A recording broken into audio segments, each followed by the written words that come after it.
Hi, my name is Mark Williams, and this is a entry into my video blog journal. I'm on a 365-day journey to go from 295 pounds to 240 pounds. Today is Monday, November the 7th, and as of Saturday, I weigh 288 pounds. I'm approximately 60 days in. I should mention that I went from about 289 to 295 in the first 30 days of this journey, and I was a little concerned. On a scale of 1 to 10, I was probably hitting a 3 or 4 on the concern scale, but I wasn't fully panicking about that. I was starting a new workout regimen, hypertrophic workout, and I just perceived that the constant muscle breakdown of the first 30 to 45 days probably had me gaining a lot of water weight. So, but I did tighten up a little bit on my diet. I have moved towards about 2,100, somewhere between 18 and 2,200 calories a day. Some days I'm sure I break through that. I eat as needed. I eat like I feel. I've become a lot better in tuning into the feeling that I have. Do I need carbs? Do I need some proteins? Do I just need any calories? Do I need some fats? So I've tried to tune into that, and I've tried to walk back from probably 3,200 calories a day to 2,200 calories a day. So where does that leave me? I went from 289 to 295. Now Saturday I weighed 288, and it's about time for me to do some body measurements. I ate. I didn't want to do body measurements today because Sunday is a day where I allow myself some cheat meal, or something good, cookies or something. I didn't have any cookies. I actually had pizza for dinner. So I allow myself a little bit of latitude. I don't deny myself too much. I try to follow an 80-20 diet concept. It's very anecdotal. I'd like to try to let me try that sentence again. What I would like to do in a perfect world is I would have a strict diet journal or diary, but it's challenging. It's time consuming. I've kept a diet journal in the past. I've kept it online, and I didn't feel like I got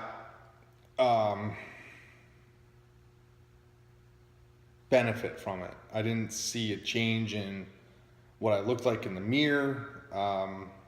So just keeping a dietary journal just for the sake of keeping it, like it's gonna, I don't know, shame you into not eating things or give you a concept of what you're eating, doesn't really make any sense to me, because I played with my calories, I played with my macros, and it really just didn't get me anywhere. So some days I keep a diet journal and some days I don't, and that's the way it's going to be. I don't want to overthink it or overplay it in my mind, or feel like keeping a diet journal is holding me back, because keeping a diet journal certainly didn't propel me forward. I think that there's two things going on. I think one, I was not capable of keeping an accurate measurement of my calories. I used a lot of measuring cups. But one thing keeping a diet journal did do for me was make me meal prep. I still meal prep. Maybe not to the extent that other people do, where they have every single meal weighed out, but my first 1 to 2 meals of the day are are planned and accounted for, and they're clean meals, and they involve oatmeal, eggs, vegetables. So I can say with some accuracy that it helps me on my lunch. Meal prepping helps me have a clean eating lunch.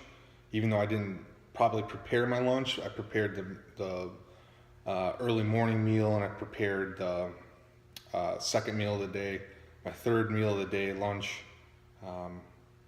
is typically a light meal because of meal prepping. So I can recommend that. I'm not sure I can really recommend journaling your diet or keeping a diary on your diet. I'm not really sure I can do that. It works for some people. Maybe their attitude is better than mine. Maybe their analysis of their own trend line on eating and calorie intake is better than mine.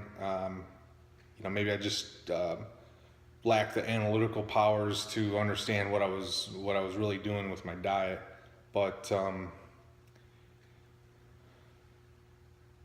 I have changed my mindset. When I was journaling diet really hard, I was at somewhere between 3,200 and 4,000 calories a day because I was powerlifting, and I've decided to go to 2,200 now. The other thing that I needed to do the other thing that's going on is just a lack of overall cardio, steady state cardio, long distance walking, long distance running, rucking, any of that stuff, sprinting.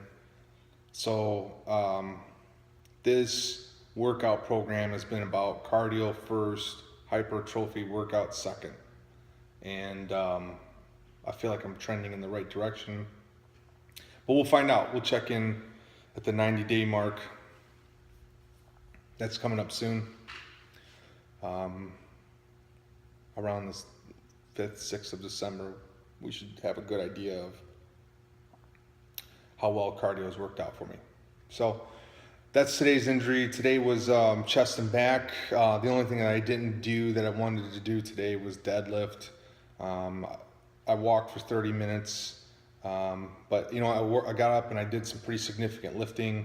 I can do 155 pounds for sets of 20. I think that's pretty significant.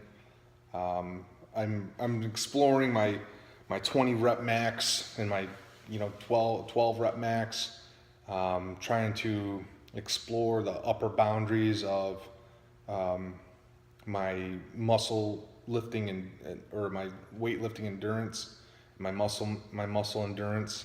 So I think it's a good thing. I think I'm breaking out of some thought processes and patterns and molds where if I did 8 reps, that was good enough, or I did 6 reps, that was good enough. So a little bit of a change from strength training. Every once in a while, I try to work to like a 2 or 3 rep max on some exercise, but I pick my moments to make sure that I keep strength training in. It's not a concern of mine. I think that if my 20 rep max was 225 pounds, I'm pretty sure that's a strong person. So we'll see how that progresses on the bench. Thursday is another chest and back day, and I'm going to prioritize deadlifting on that day. I said this before in a video blog, and I've been derelict about it, so I got to push myself to make sure that I go in there, and the first thing I do is not, the first thing I do after walking is not chest. The first thing I do is deadlifting. So we'll see. All right, that's enough for a Monday. You guys have a good day. Talk to you soon.